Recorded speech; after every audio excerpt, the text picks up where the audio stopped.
Mes chers collègues, nous allons poursuivre cet après-midi nos auditions dans le cadre de notre commission d'enquête. Nous aurons 3 auditions prévues cet après-midi.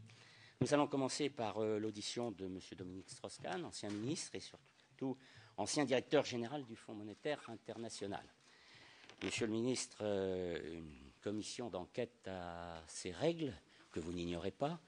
Aussi, je vais tout d'abord vous demander de prêter serment. Et comme c'est l'usage, de vous lever pour prêter serment.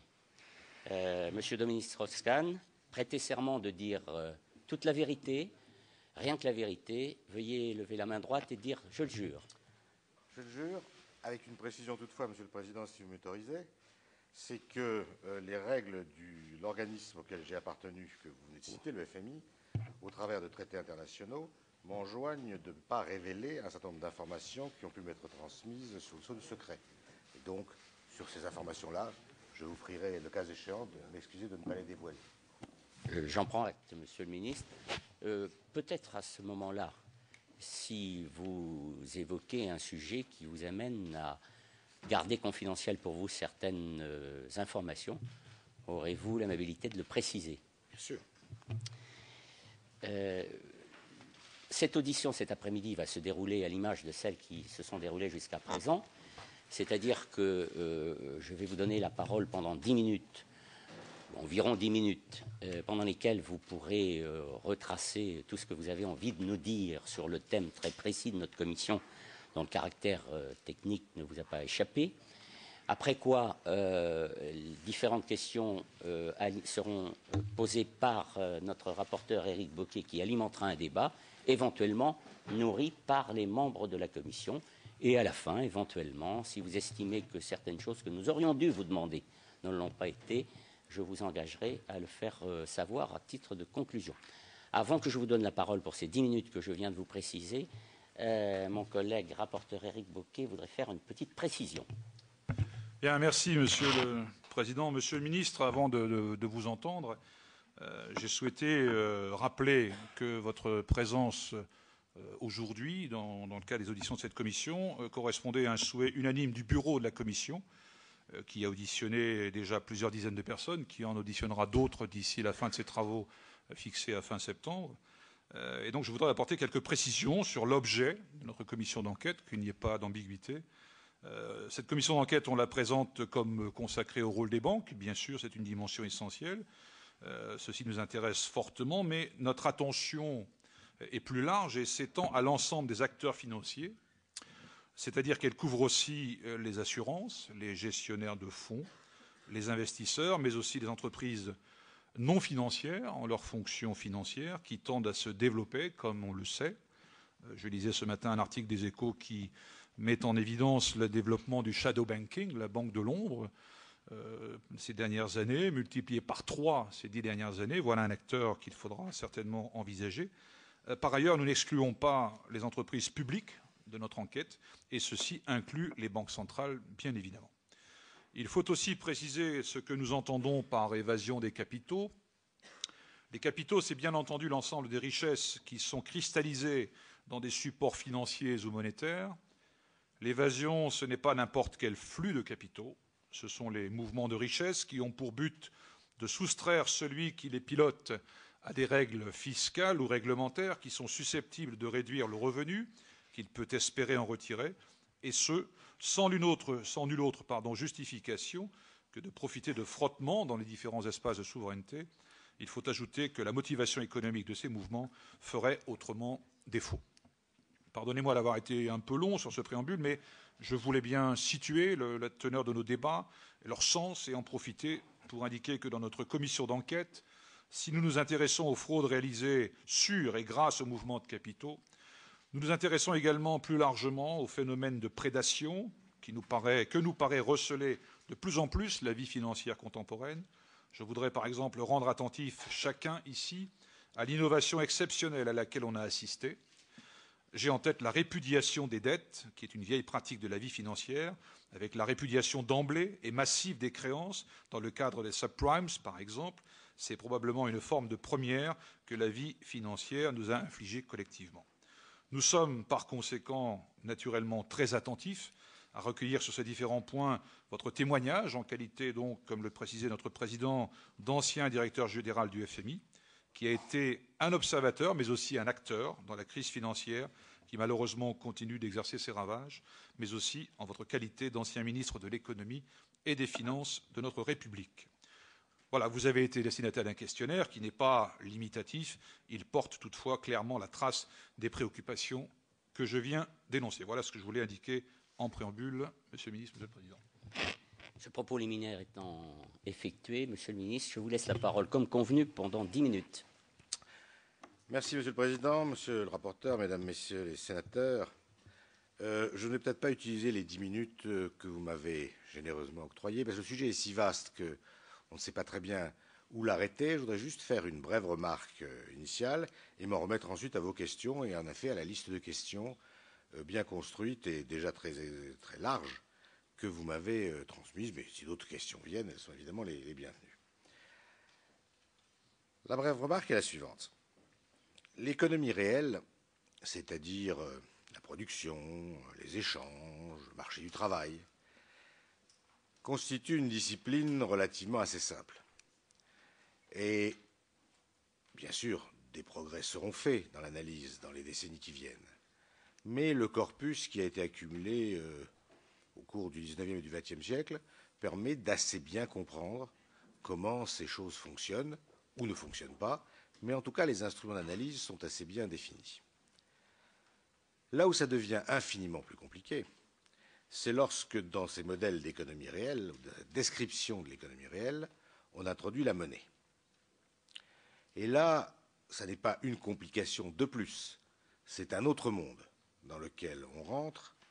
Et si je dis ça, c'est parce que ces quelques mots m'ont servi pendant de nombreuses années d'introduction à mon cours d'économie monétaire que je faisais à l'université.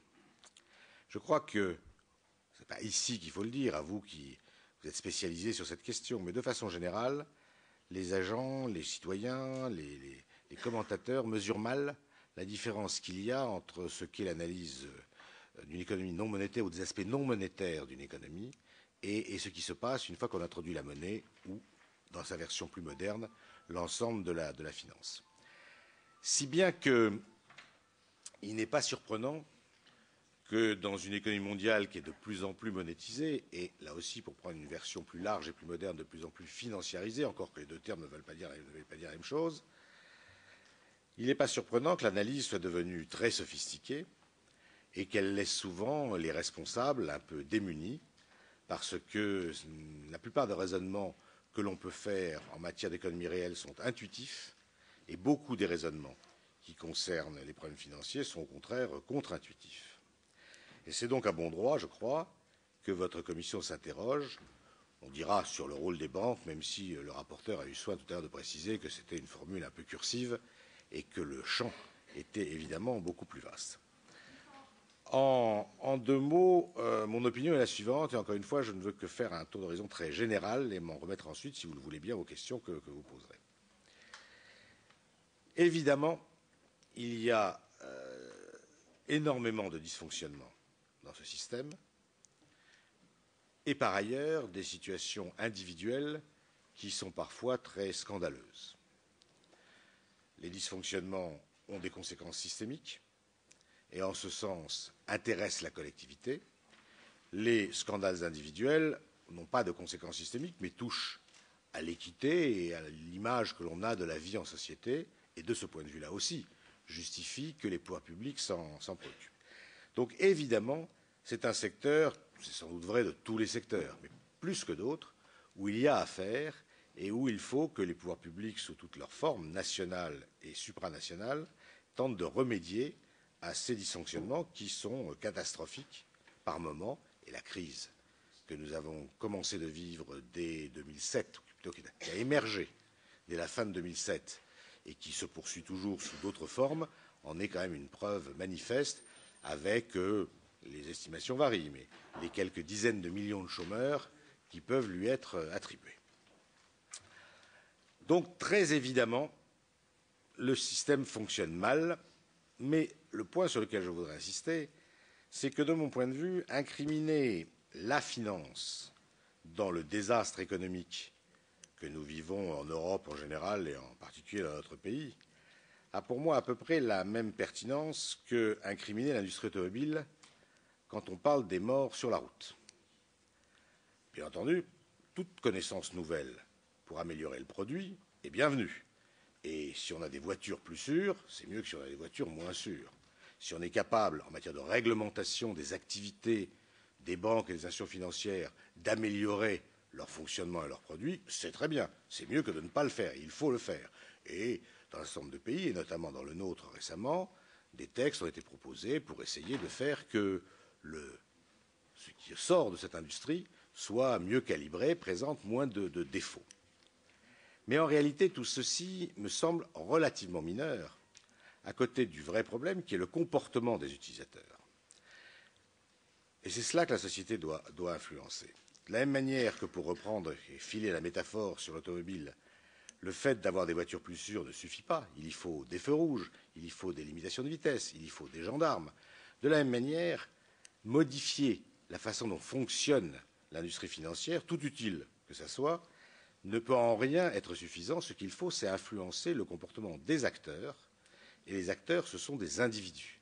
C'est donc moins la finance qui est en cause que les financiers. Et si j'insiste sur ce point, c'est que ça peut sembler une distinction sémantique. En réalité, ça a comme conséquence que ce ne sont pas les mêmes types d'outils que l'on utilise. Et si je voulais être un peu paradoxal et un peu provocateur, ce qui n'est certainement pas mon tempérament, je dirais qu'à trop s'occuper de la finance, on ne s'occupe pas assez des financiers. Et que, dans une certaine mesure, on laisse faire ce qui est le plus nocif en se satisfaisant, tant bien que mal, des aménagements qu'on peut apporter au fonctionnement de l'industrie elle-même. Pourquoi est-ce qu'il en est ainsi? Parce qu'il y a un certain nombre d'acteurs qui, au travers d'institutions financières de nature diverse, les banques en sont l'exemple le plus classique, mais il y en a bien d'autres, on ne va pas en faire la liste, mais enfin, disons les banques pour aller vite, étant entendu entre nous que ça couvre bien d'autres types d'institutions financières que les banques, un certain nombre d'acteurs dont les motivations sont principalement lucratives, parce qu'ils n'ont généralement pas d'autres, et dont l'action peut déstabiliser l'économie mondiale, qui sont à l'œuvre. Et ce que, de mon point de vue, la régulation doit tenter de viser, c'est de cerner, contrer ces comportements lorsqu'ils sont nocifs pour la collectivité, et c'est bien sur les comportements des individus. On verra tout à l'heure peut-être au travers de vos questions, pas seulement des individus, mais aussi de certaines institutions, voire de certains États, qu'il faut agir, plus que simplement sur l'amélioration des règles de fonctionnement de l'industrie financière elle-même, qui, encore une fois, je ne les néglige pas, sont des améliorations qui sont utiles, mais qui, à elles seules, ne suffisent pas à régler les problèmes. Je prends un exemple pour essayer de me faire comprendre. Tout ce qui va dans le sens, et c'est plutôt la tendance aujourd'hui sur la planète, de la séparation des activités de banque universelle en banque d'investissement et en banque commerciale, à la suite de Glass-Steagall des années il y a 60 ans maintenant aux États-Unis, tout ça va dans le bon sens. Mais ça fait partie pour moi de la première catégorie. C'est mieux d'avoir une machine qui fonctionne comme ça que ce qui fonctionne autrement. Mais se contenter d'avoir une machine qui fonctionne mieux n'empêche pas de brûler les feux rouges pour ceux qui ont décidé de les brûler à leur propre profit. Si bien que, pour ma part, je ne souhaite pas fustiger l'instrument, qui au demeurant est nécessaire dans une économie moderne, parce qu'il faut aussi des endroits où on prend des risques. Et nous ne voudrions pas d'une société qui s'enfoncerait doucement dans le statu quo, parce qu'à aucun endroit de la société n'existeraient les mécanismes qui permettent de prendre des risques. Il faut cette possibilité, il faut que ces instruments existent, mais le problème, c'est de ne pas les utiliser à mauvais escient, et mauvais escient veut dire profit personnel, dommage collectif. Pour faire cela, et j'en finis là, pour faire cela, ça n'est pas tellement un problème de difficultés techniques. Il y a des difficultés techniques. Et je disais en commençant que dès qu'on parle d'une économie monétarisée, c'est beaucoup plus compliqué techniquement qu'avant qu'on introduise ce fluide que constitue la monnaie. Mais malgré cela, ce ne sont pas les problèmes techniques qui sont dominants. C'est vraiment la volonté politique d'agir sur les acteurs. Volonté politique qui n'est pas facile à mettre en œuvre pour un ensemble de raisons qu'on verra sans doute ensemble plus tard, mais qui conduit parfois, qui peut conduire les gouvernements à tenir des discours très volontaristes sur le souhait qu'ils ont de mettre fin pour les uns aux paradis fiscaux, pour les autres aux centres offshore, etc., mais qui dans la réalité donnent à l'arrivée extrêmement peu de résultats, ce qui fait que les crises, d'une manière ou d'une autre, sont, sinon récurrentes, en tout cas se perpétuent.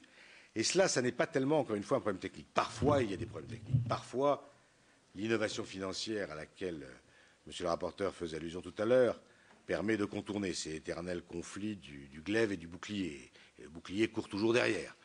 Mais ça, on sait à peu près faire. En revanche, faire en sorte qu'à l'échelle de la planète, au moins les plus grandes économies se conforment à leurs déclarations en matière d'assainissement du fonctionnement du système financier, ça c'est une autre paire de manches, et c'est donc, je le dis en commençant, à juste raison que dans une enceinte politique, on se soucie de cette question.